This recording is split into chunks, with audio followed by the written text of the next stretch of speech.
The Trump administration has issued subpoenas to several New York Times journalists after the newspaper reported on security concerns with the president's new plane, according to the outlet.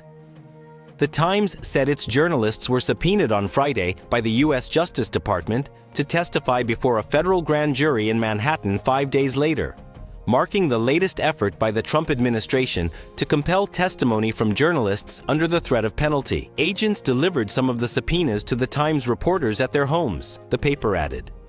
U.S. Justice Department spokespeople did not immediately respond to a request for comment on Saturday about the subpoenas.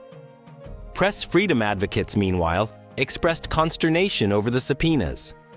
A statement from the Washington, D.C.-based National Press Club said federal prosecutors' decision to subpoena journalists at the New York Times should alarm every American because it threatens the public's constitutional right to an independent press.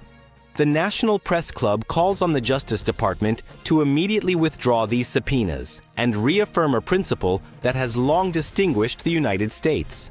A free and independent press serves the people, not the government, the organization continued. Times lawyer David McCraw said in his own statement that the appearance of federal law enforcement agents on the doorstep of news reporters should shock the conscience of any American who believes in the U.S. Constitution and the press freedom it protects. The airplane at the center of the Times report was provided by Qatar as a $400 million gift. It took Donald Trump to North Dakota on its 1st of July maiden voyage, and it more recently flew the president to a NATO summit in Turkey.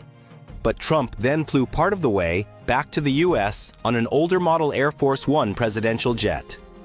That happened amid the collapse of a ceasefire with Iran, which shares a border with Turkey, and which the U.S. and Israel launched war against in late February.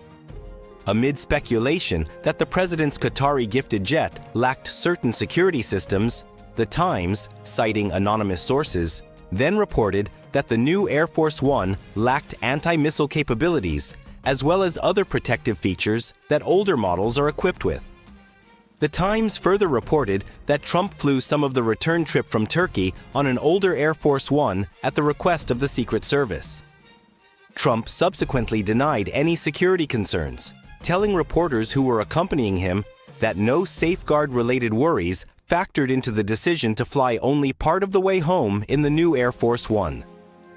The president also brushed off a question about whether Iran had subjected Air Force One to any credible threats. "I have a threat all the time," Trump replied. "I'm number one on their list."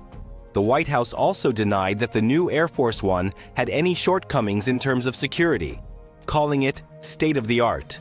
The new Air Force One has been fitted with high-level security protocols that ensure the safety of the president and his staff, White House spokesperson Stephen Chung said in a statement.